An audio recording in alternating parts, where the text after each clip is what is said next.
On s'en souviendra pour toujours, comme d'un jour d'infamie. Un dimanche matin, sans prévenir, les bombardiers japonais ont fait pleuvoir la terreur sur Hawaï.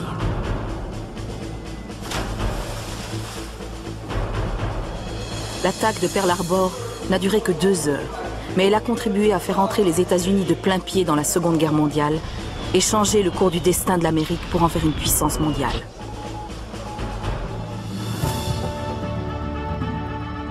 Sur la base de témoignages oculaires, ceci est une reconstitution d'événements qui se sont produits pendant un jour et qui ont secoué le monde. Nous sommes le 7 décembre 1941. En Afrique du Nord, les rats du désert de Montgomery sont aux prises avec l'Afrika Korps du maréchal Rommel. En Russie, les troupes soviétiques combattent désespérément les troupes nazies aux portes de Moscou. Et à New York, c'est la première de Dumbo de Walt Disney.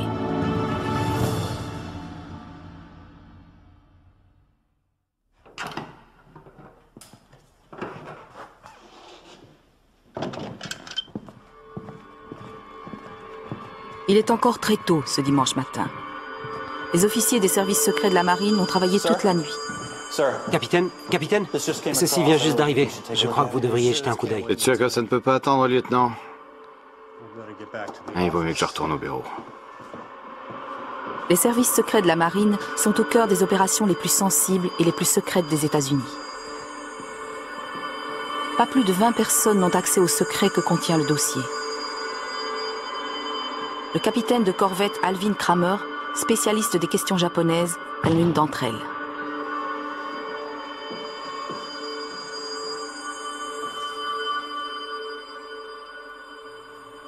Radio, nous devons transmettre ça immédiatement. Dans le dossier se trouve une copie d'un des derniers messages interceptés entre Tokyo et l'ambassade japonaise à Washington. Grâce à l'opération baptisée Magique, depuis 1 an, les États-Unis étaient parvenus à décoder secrètement toutes les communications diplomatiques du Japon. Cela leur a permis d'avoir un accès sans précédent à la véritable façon de penser du gouvernement japonais.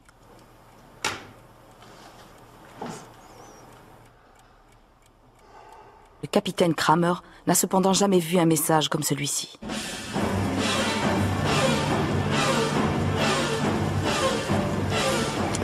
Le Japon est un pays avec une mission, celle de bâtir un empire.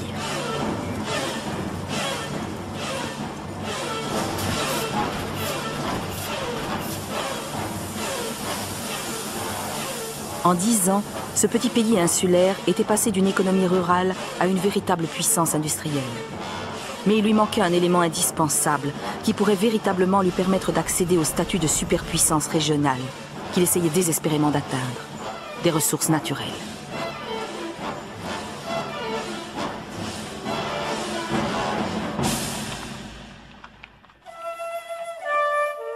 Le Japon n'avait ni pétrole, ni charbon, ni caoutchouc.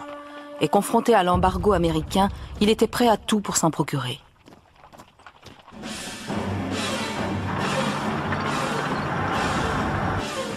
Il avait déjà envahi la Chine et l'Indochine. Le reste de l'Extrême-Orient est dans sa ligne de mire.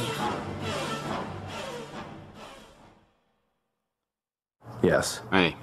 Non, je veux que vous l'envoyiez immédiatement. C'est exact. Dites-moi s'il y a une réponse, merci. Dans la capitale américaine, l'administration du président Franklin Roosevelt est encore en train de chercher des solutions à la crise du Pacifique. L'homme responsable du maintien de la paix avec le Japon, le secrétaire d'État Cordell Hull, est déjà à son bureau. Le président Roosevelt est partagé. D'un côté, il aimerait bien intervenir en Europe pour soutenir la Grande-Bretagne, seule en face de la machine de guerre allemande.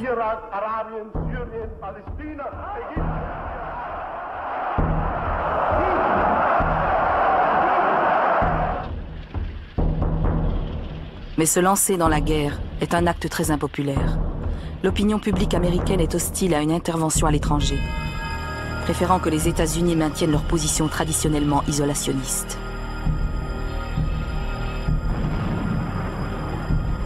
Et maintenant, les tensions dans le Pacifique menacent de l'entraîner dans un autre conflit qui n'est pas plus réjouissant.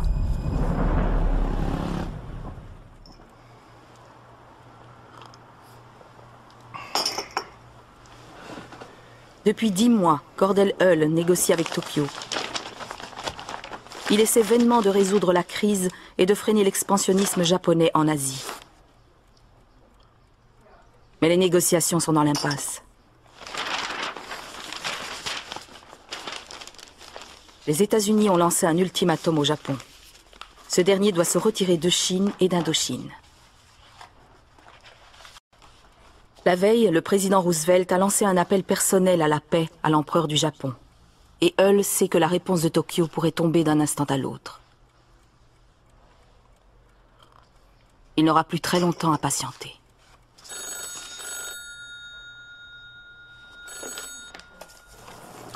Yes. Oui.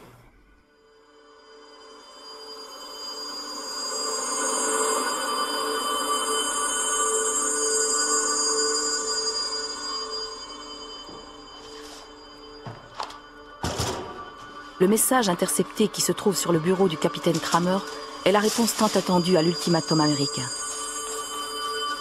Le décodage est tellement rapide que le gouvernement des États-Unis le lira plusieurs heures avant l'ambassadeur du Japon.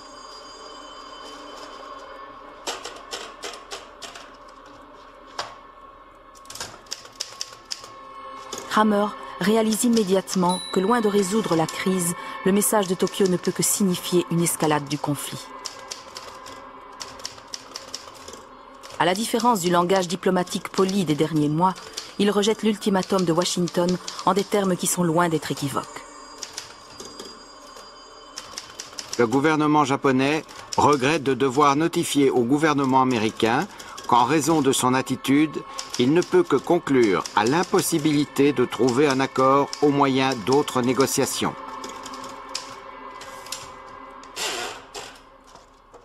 Kramer était confronté à un véritable puzzle. Ces instructions avaient-elles pour but de rompre les relations diplomatiques ou ne s'agissait-il que d'un autre exercice de la corde raide de la part des Japonais? Le présage pouvait également être beaucoup plus sinistre et annoncer une attaque des Britanniques et des Hollandais en Extrême-Orient, ou même une agression directe des États-Unis.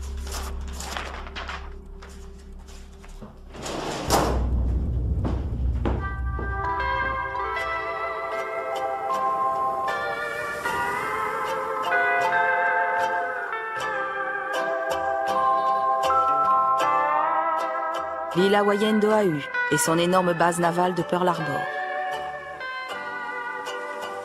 Située à près de 4000 km à l'ouest de la côte californienne, elle représente la ligne de front de l'Amérique en cas de guerre dans le Pacifique. C'est l'affectation rêvée de tous les militaires. Un paradis tropical en plein milieu du Pacifique. Des plages, des filles, beaucoup de loisirs et pas trop de travail.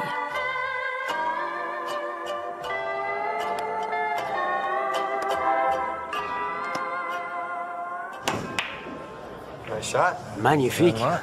Merci beaucoup, merci beaucoup. Ah ouais. Alors, cette bière? À plusieurs heures de décalage de Washington, il fait encore nuit à Pearl Harbor. Et la guerre est bien la dernière chose à laquelle pensent ces jeunes marins. Magnifique. Tu t'es entraîné. Non, t'as pas encore tout perdu. William Stafford et Martha Matthews de la base de Pearl Harbor sont en permission. C'est chez Charlie's qu'on trouve des filles? Ouais, il y a des têtes filles chez Charlie's. Les deux garçons sont de vieux amis de Dallas.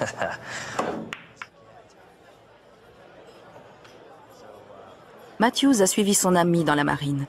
Mais il ne devrait pas être là. Il a menti sur son âge pour se faire engager.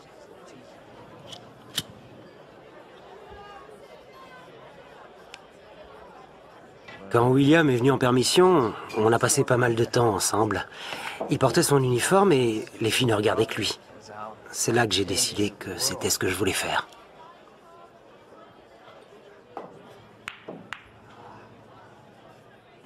Ah, t'as vu comme j'ai rentré celle-là? La marine recrutait, et personne ne faisait trop attention à votre âge.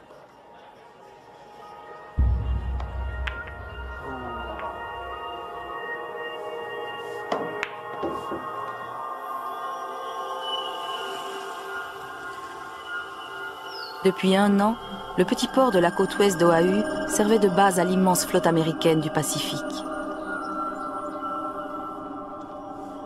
Depuis les menaces de guerre en Extrême-Orient, la marine avait discrètement transformé Pearl Harbor en véritable forteresse. Et une quantité innombrable de bateaux de guerre y montaient la garde. Ici, dans ce qu'on appelle l'allée des cuirassés, se trouvent quelques-uns des vaisseaux les plus célèbres de la flotte américaine, alignés comme des sardines dans une boîte. On y découvre des noms légendaires comme l'Arizona, le Maryland et le Tennessee.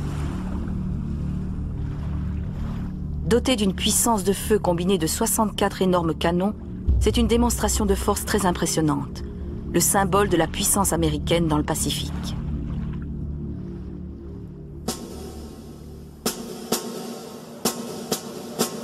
L'homme responsable de cette armada de cuirassés est l'amiral Kimmel.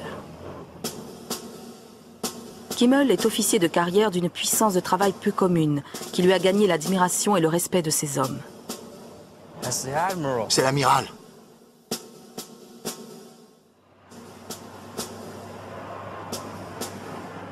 Avec la présence de tous ces cuirassés et une force aérienne de près de 400 avions pour les protéger, Kimmel et la marine américaine considèrent que Pearl Harbor est une forteresse imprenable.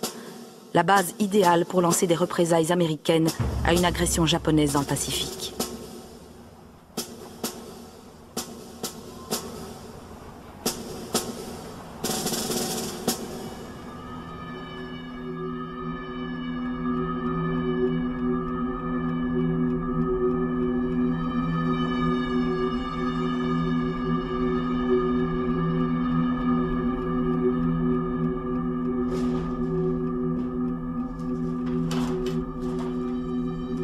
Le capitaine Kramer vient de recevoir un autre câble intercepté en provenance de Tokyo. Brotherhood. Radio. Si le premier message intercepté était inquiétant, celui-ci est un véritable signal d'alarme. Appelez la Maison-Blanche et dites-leur qu'une autre enveloppe magique est en route. Le président doit en prendre connaissance immédiatement. Le câble en question contient 2 instructions. La première ordonne à l'ambassade du Japon de brûler immédiatement tous ses manuels de code secret. Mais c'est la deuxième qui inquiète le plus Kramer.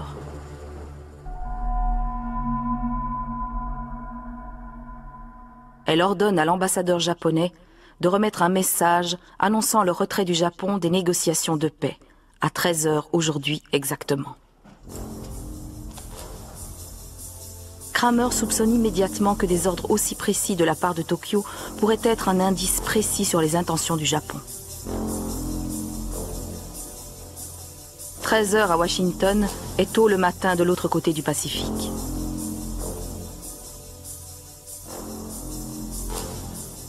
À l'aide d'un tableau des zones horaires, il déduit l'heure correspondante dans les bases américaines du Pacifique.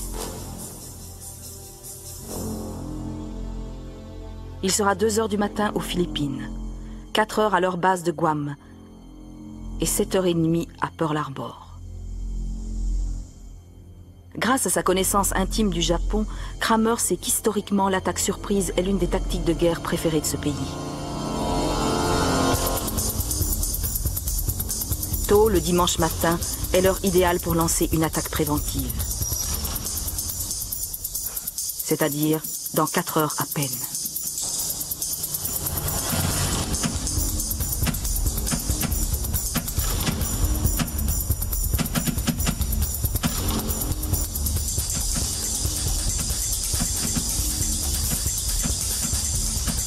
À des milliers de kilomètres de là, au milieu de l'océan Pacifique, se trouve la confirmation des craintes de Kramer.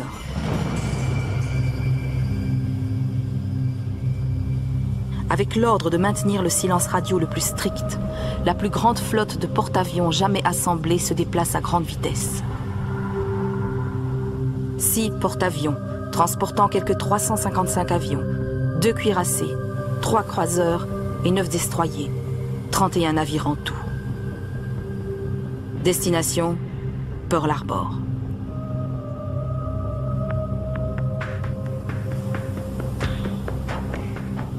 Le Japon s'est dit que pour avoir les mains libres en Extrême-Orient, il valait mieux détruire la flotte américaine du Pacifique dans leur île forteresse plutôt que de tenter de l'éviter.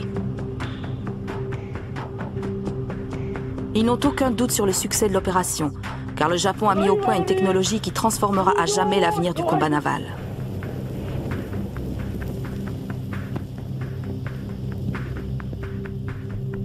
À partir de maintenant, ce sera la force aérienne qui jouera le plus grand rôle en mer.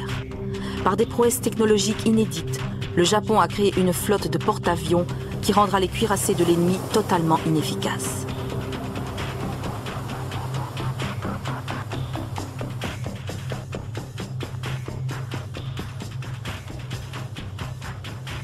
Ces stratèges militaires sont convaincus que s'ils parviennent à positionner leurs porte-avions suffisamment près de l'ennemi dans le secret absolu, il sera possible d'annihiler ces navires à l'aide de la force aérienne, avant qu'ils aient la moindre chance de se défendre.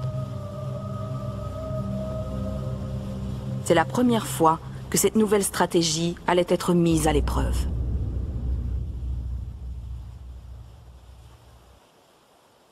Maintenant, tout dépend du maintien de l'effet de surprise. Dans les entrailles du vaisseau amiral Akagi se trouve la salle de radio.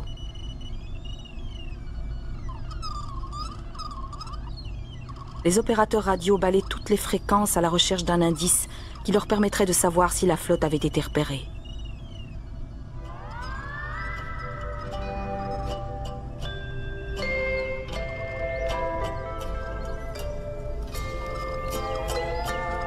La diffusion de musique traditionnelle hawaïenne sur la station de radio principale d'Oahu est un signe que tout est normal sur l'île. L'effet de surprise est garanti.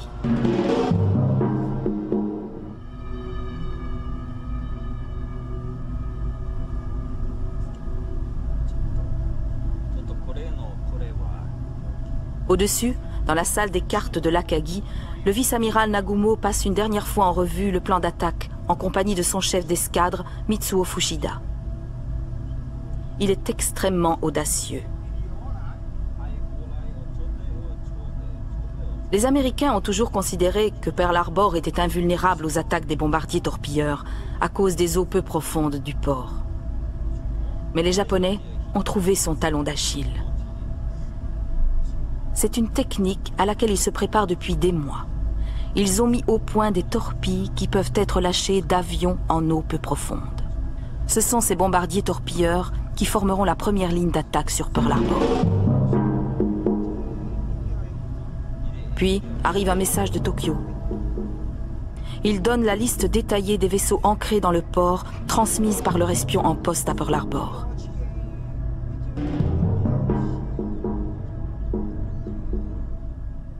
Les vaisseaux suivants ont été identifiés à quai le 6.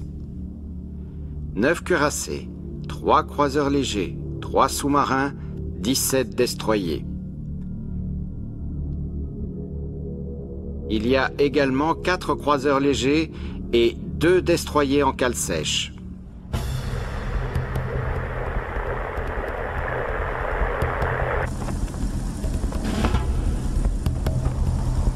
Il est presque 6 heures. Les pilotes japonais commencent à se diriger vers les avions qui envahissent la piste comme une multitude d'insectes. Comme tous les membres de la classe militaire qui dirigent le Japon à cette époque, Fuchida et les autres pilotes sont tous adeptes du Bushido, la voie du samouraï. Aucune peur face à l'ennemi et un code très strict qui considérait la mort au combat comme étant le plus grand honneur représentaient les valeurs centrales du Bushido.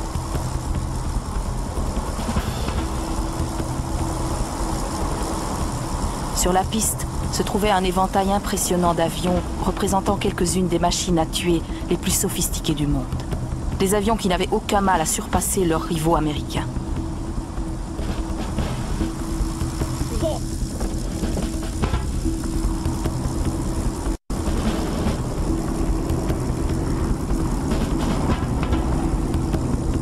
Leur réservoir plein, les avions vont prendre l'air les uns après les autres à partir des 6 porte-avions de la flotte.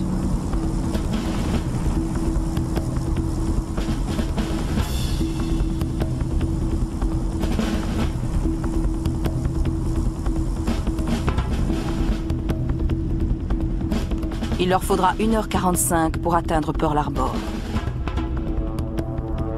L'assaut aérien le plus grand de l'histoire est enfin lancé.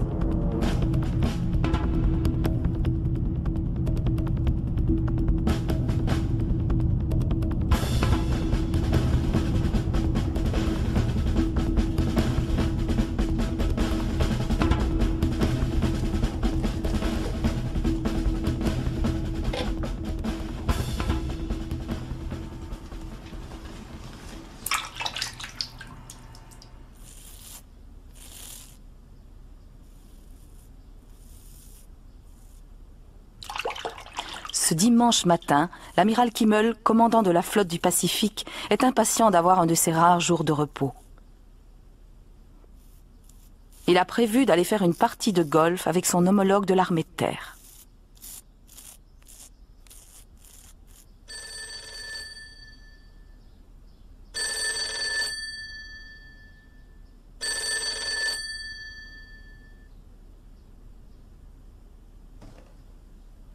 L'appel provient du quartier général. Un de ses destroyers, l'USS Ward, qui patrouillait au large de Pearl Harbor, a attaqué un sous-marin avec ses grenades. Avec les défenses aériennes importantes de Pearl Harbor, Kimmel a toujours considéré une attaque aérienne de la flotte au port comme tout à fait impensable. Mais il n'en va pas de même d'une attaque en mer. Les tensions avec le Japon sont telles qu'il a mis ses navires dans le Pacifique en état d'alerte. Il se méfie surtout des sous-marins japonais. Bien. Mais il y a eu une épidémie de fausses alertes. Kimmel se demande si ce n'en est pas une de plus. Qu'ils contactent mes hommes au QG. Envoyez-moi ma voiture immédiatement, s'il vous plaît.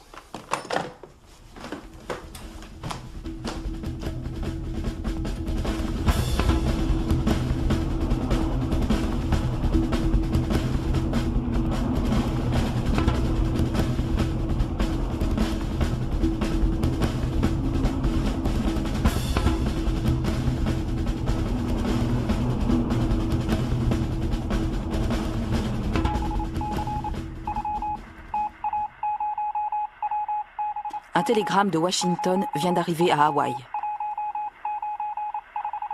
Les Japonais présenteront l'équivalent d'un ultimatum aujourd'hui à 13h, heure de Washington.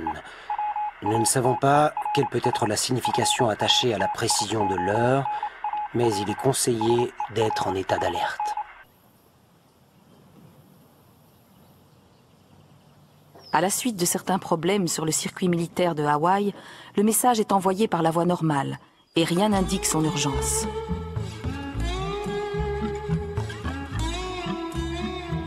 Il devra attendre son tour pour être livré avec tous les autres messages de routine du jour.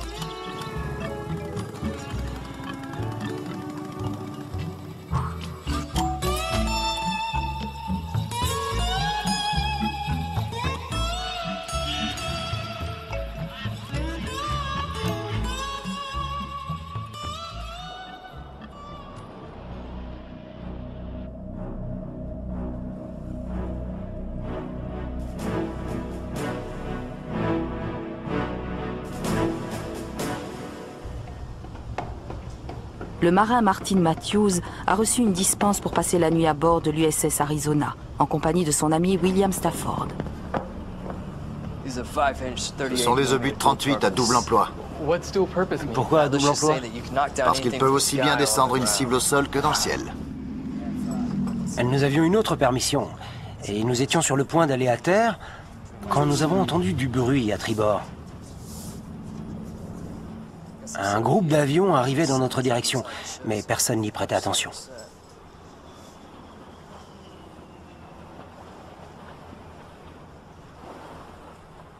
Il était presque 8 heures.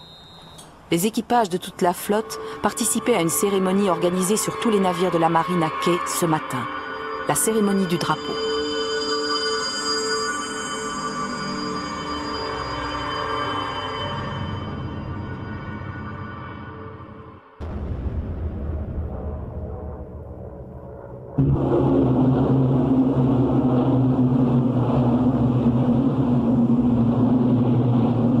La force de frappe japonaise survole Pearl Harbor endormie, prête à attaquer.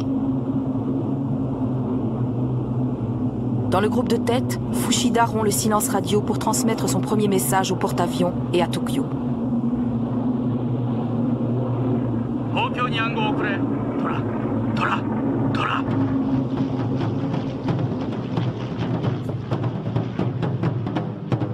Le message codé annonce que l'effet de surprise qui leur a demandé tant de travail a été atteint.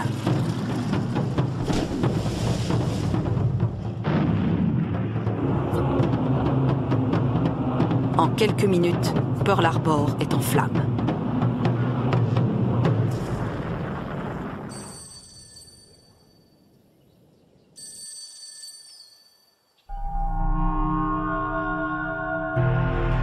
L'amiral Kimmel téléphone à son quartier général pour la 2e fois quand il entend la nouvelle de l'attaque de Pearl Harbor. Ils sont quoi? J'arrive.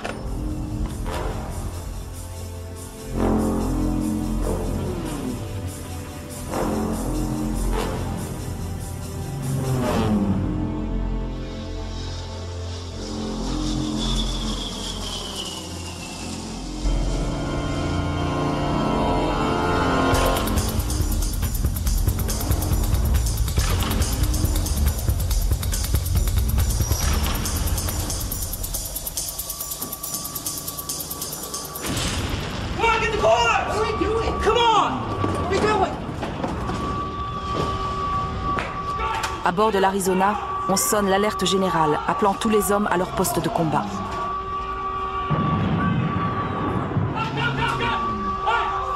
Mais en tant que visiteur, Martin Matthews n'a pas de poste de combat. Je viendrai te chercher. Va-t'en. Il fait ses adieux à William Stafford et ne peut qu'assister impuissant au chaos qui l'entoure, déclenché par les bombes japonaises. J'étais terrorisé. C'était pas pour ça que j'étais entré dans la marine. Et c'était pas ce que je voulais.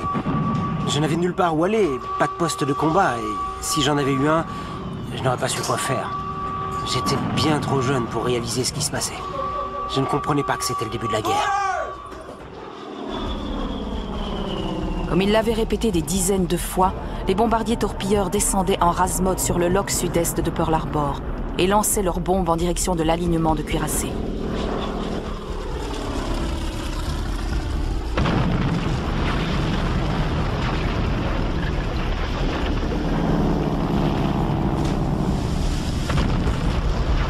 Quelques minutes après le début de l'attaque, le California, l'Oklahoma et l'Arizona, les grands chevaux de bataille de la flotte du Pacifique, étaient déjà touchés.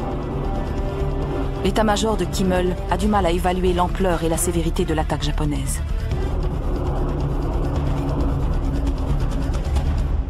Torpedo planes? Sir, we're being bombed again!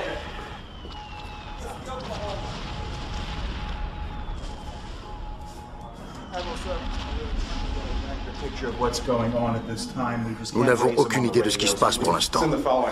Envoyez le message suivant à tous les postes et tous les navires. Les hostilités avec le Japon ont commencé par un raid aérien sur Pearl Harbor. La première tâche de Kimmel est d'organiser son personnel pour lancer une contre-attaque.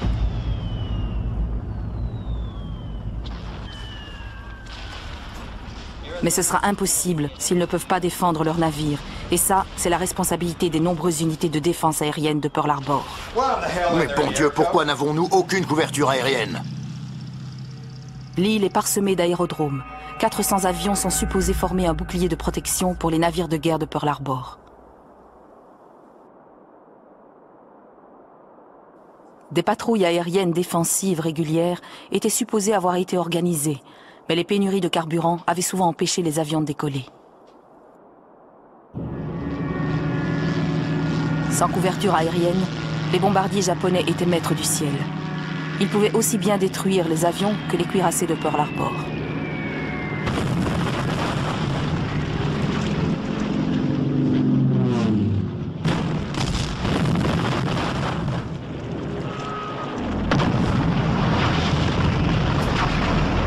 Sir, the Arizona is badly hit as is the airlift. Can you raise Arizona? What direction are these planes coming? Le seul espoir de Kimmel était de lancer le plus rapidement possible ses navires encore intacts vers le large pour qu'ils puissent localiser la flotte japonaise. Je veux que les destroyers prêts à appareiller sortent et que les destroyers de réserve se préparent. À vos ordres. Localiser la flotte revient à trouver une aiguille dans une botte de foin. Kimmel sait qu'elle pourrait se trouver n'importe où dans un rayon de 400 km, une zone de la dimension de l'Allemagne. L'Oklahoma et l'Arizona sont en flammes.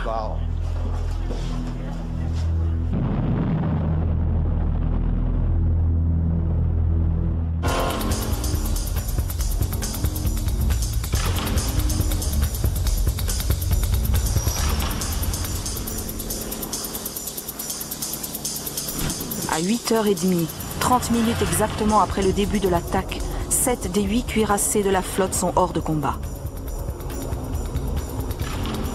L'attaque japonaise se déroule exactement comme prévu.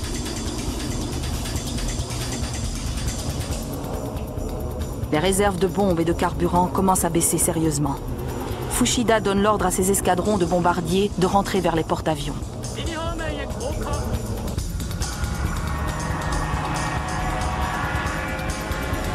Mais la seconde phase de l'opération japonaise reste encore à venir.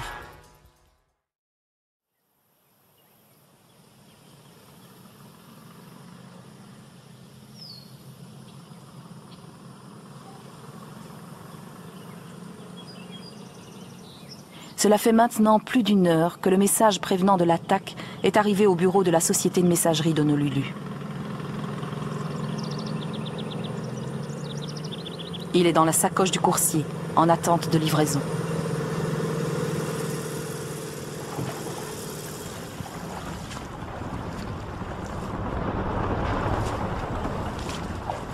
Je me suis retrouvé dans l'eau.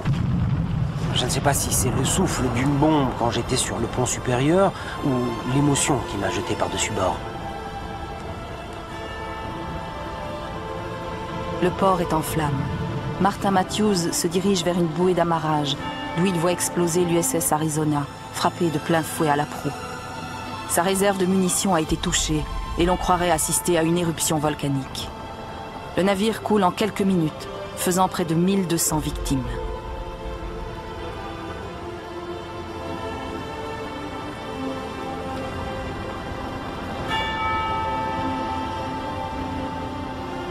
Quand l'Arizona se mit enfin à exploser, ce fut une véritable pluie de munitions, d'armes, d'obus, d'éclats de métal et de matière en feu qui semblaient venir de toutes les parties du navire. C'est là que j'ai décidé de ne pas rester près de cette bouée d'amarrage.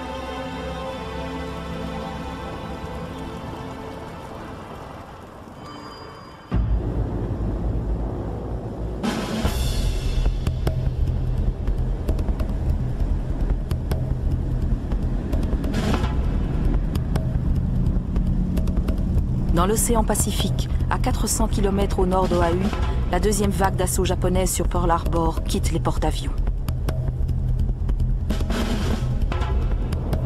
Elle est composée de bombardiers légers et lourds et d'une escorte de chasseurs Zéro, près de 170 avions en tout.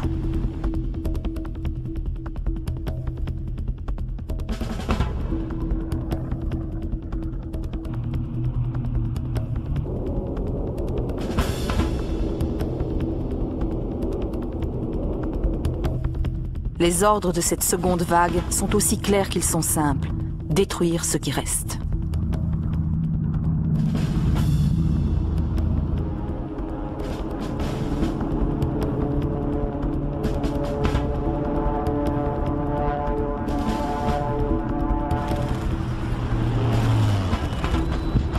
Les défenses de Pearl Harbor ont enfin commencé à entrer en action. Un barrage de DCA est en place et quelques chasseurs américains ont même réussi à décoller.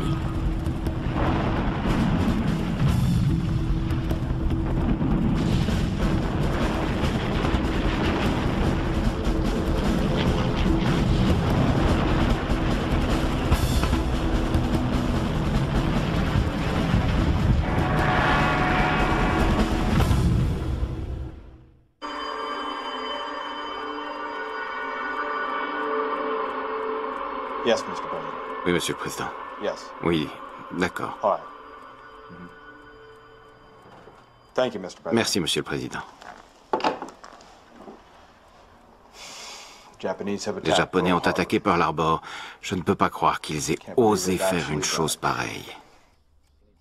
À Washington, Cordell Hull, le secrétaire d'État, vient d'apprendre la nouvelle de l'attaque de la bouche du président Roosevelt, quand l'ambassadeur japonais Nomura arrive pour sa réunion. Bien, faites-les entrer.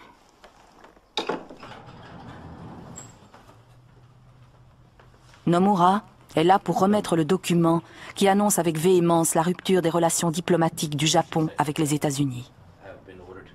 Un document dont Hull connaît déjà le contenu grâce au service secret de décodage américain. Pourquoi donner une heure précise? Mais à la différence de Hull, l'ambassadeur japonais, lui, n'a pas encore été informé de l'attaque de Pearl Harbor. Quand j'ai fini de parcourir le document, je me suis tourné vers Nomura et je l'ai regardé. Dans toutes les conversations que nous avons eues au fil des 9 derniers mois, je ne vous ai jamais menti.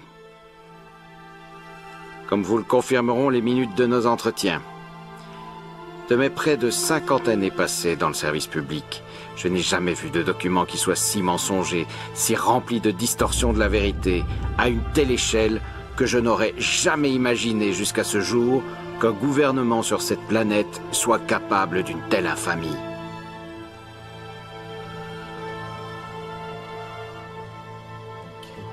Nomura semble sur le point de dire quelque chose, mais je l'arrête d'un geste de la main.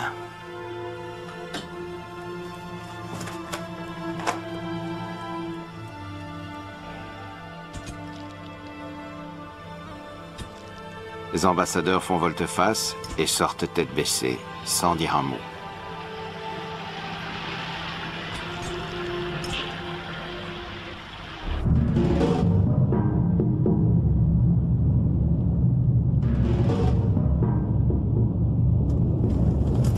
Le chef d'escadre, Mitsuo Fuchida, se trouve dans le dernier avion qui survole Pearl Harbor.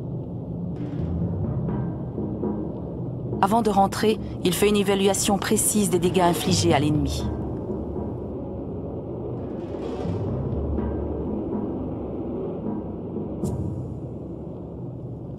Savoir combien de navires sont encore en état ne permettra pas seulement de décider s'il faut envoyer une 3e vague d'assaut, mais aussi d'informer les stratèges japonais du Pacifique sur les actions à mener dans les mois à venir.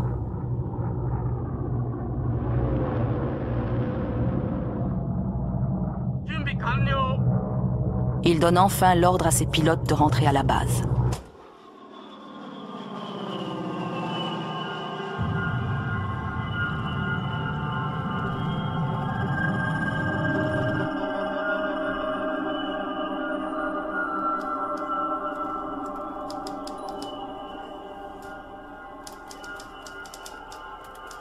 Au quartier général de l'amiral Kimmel, les effets de la seconde vague de bombardements japonais sont dévastateurs. Kimmel est comme paralysé, le regard perdu dans le vide.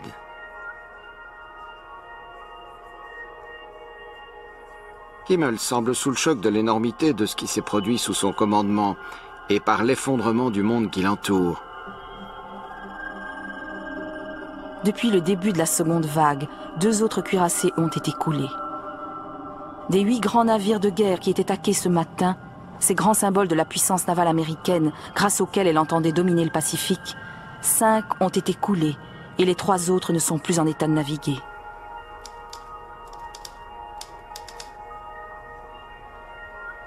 La stratégie navale américaine traditionnelle avait été décimée d'un coup par la nouvelle tactique japonaise des porte-avions. Quel est le dernier rapport des pertes subies? Monsieur, d'après les dernières informations, nous avons...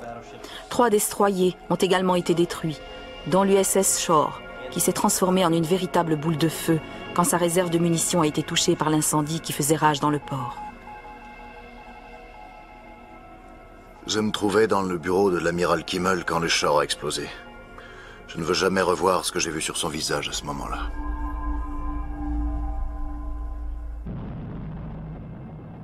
Au total, 21 vaisseaux ont été mis hors d'état de naviguer par les bombardiers japonais.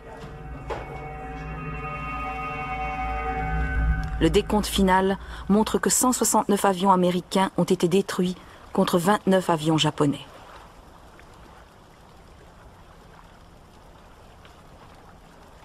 L'Amérique est totalement humiliée.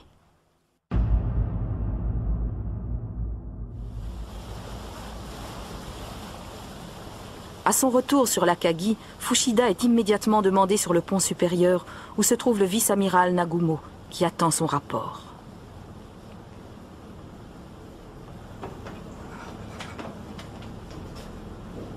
La décision que doit prendre Nagumo est sans doute la plus importante de la journée. Doit-il envoyer une 3e vague ou donne-t-il l'ordre de rentrer au port?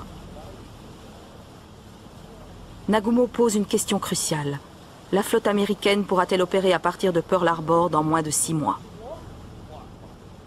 Son chef d'escadre lui confirme que non. C'est la réponse que Nagumo espérait entendre. Sans l'élément de surprise et désireux de protéger sa flotte, il donne l'ordre de rentrer au port.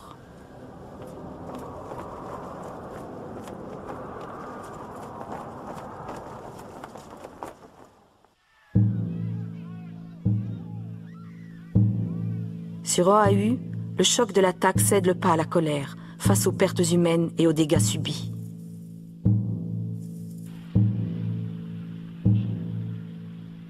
Des volontaires venus de tous les horizons se présentent pour offrir leur aide aux équipes de nettoyage.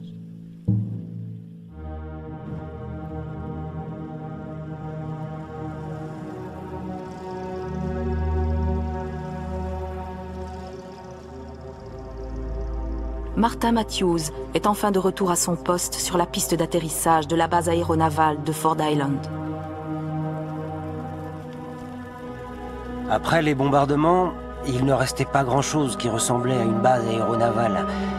On voyait encore la carcasse des hangars et celle des avions, mais je ne crois pas qu'un seul d'entre eux était encore en état de voler.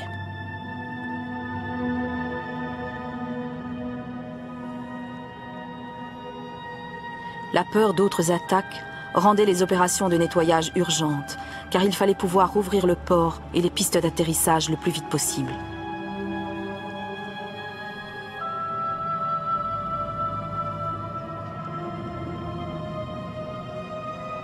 Dès le départ, c'était la comédie des erreurs.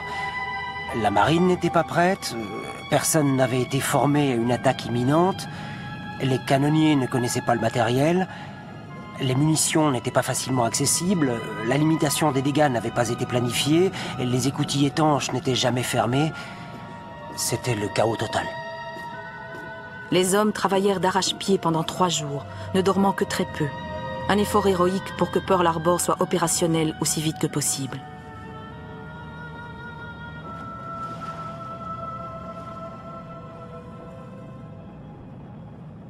Matthews commençait à réaliser l'énormité de ce qui s'était passé.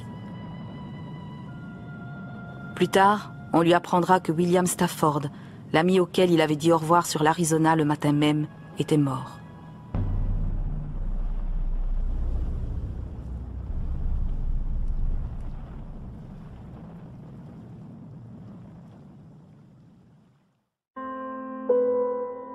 Tous les hôpitaux de l'île sont pleins. On réquisitionne les écoles pour créer des lits supplémentaires.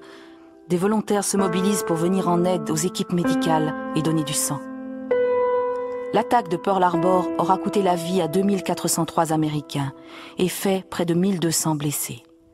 Ce sera le plus grand nombre de victimes enregistrées sur le sol américain de toute la Seconde Guerre mondiale.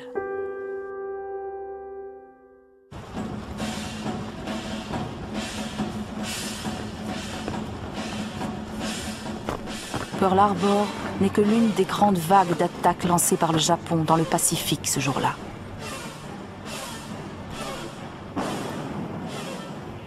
Les bases américaines du Pacifique de Guam et Wake Island et les intérêts britanniques de Hong Kong et de Malaisie avaient également été attaqués.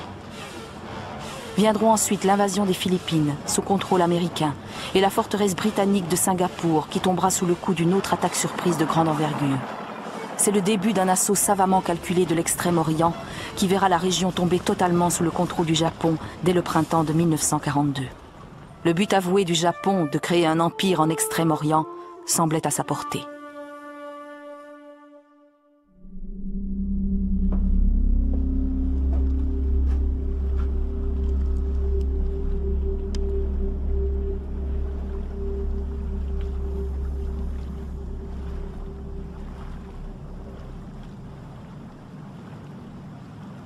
Les coques déformées des bateaux de guerre coulés envahissent ce qu'il reste des docks majestueux de Pearl Harbor.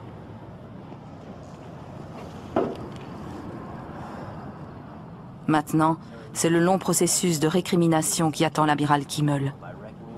Le gouvernement exige de savoir pourquoi tout s'est si mal passé. Stay on it, stay on it. 4 jours plus tard, le secrétaire d'État à la Marine, Frank Knox, arrive de Washington pour commencer son enquête. Amiral, ceci vient juste d'arriver pour vous. Comme pour ajouter l'insulte à l'humiliation, 8 heures après être arrivé sur l'île, le message de Washington le prévenant d'une attaque imminente lui parvient enfin.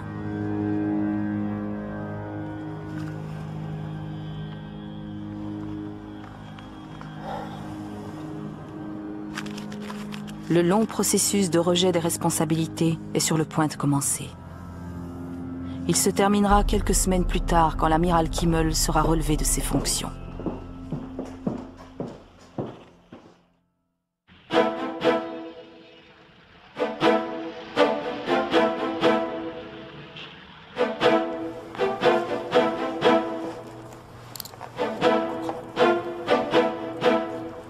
À Washington, Cordell Hull se dirige vers la Maison-Blanche pour participer à la première réunion de cabinet depuis l'attaque de Pearl Harbor.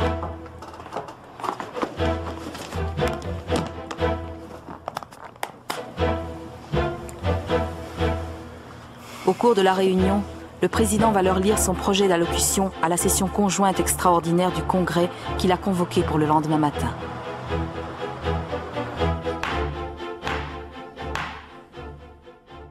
Loin d'hésiter à lancer une guerre dans le Pacifique, comme le Japon l'avait espéré, l'Amérique ne laisse planer aucune équivoque sur la décision qu'elle a prise.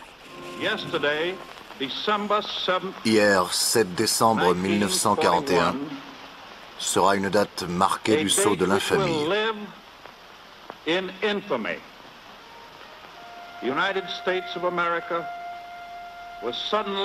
Les États-Unis ont été soudainement et délibérément attaqués par les forces navales et aériennes de l'Empire du Japon. Malgré la dévastation qui s'est abattue sur Pearl Harbor, ce n'est pas le coup de grâce à la marine américaine que le Japon avait espéré.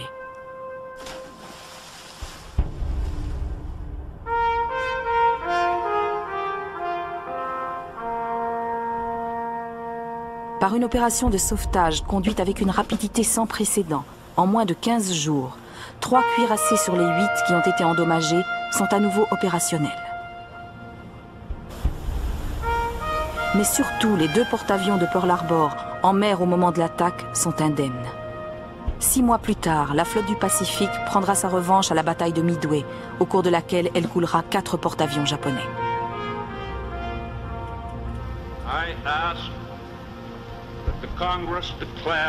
Je demande au Congrès de déclarer que depuis l'attaque lâche et sans préavis du Japon, un état de guerre de fait existe entre les États-Unis et l'Empire japonais.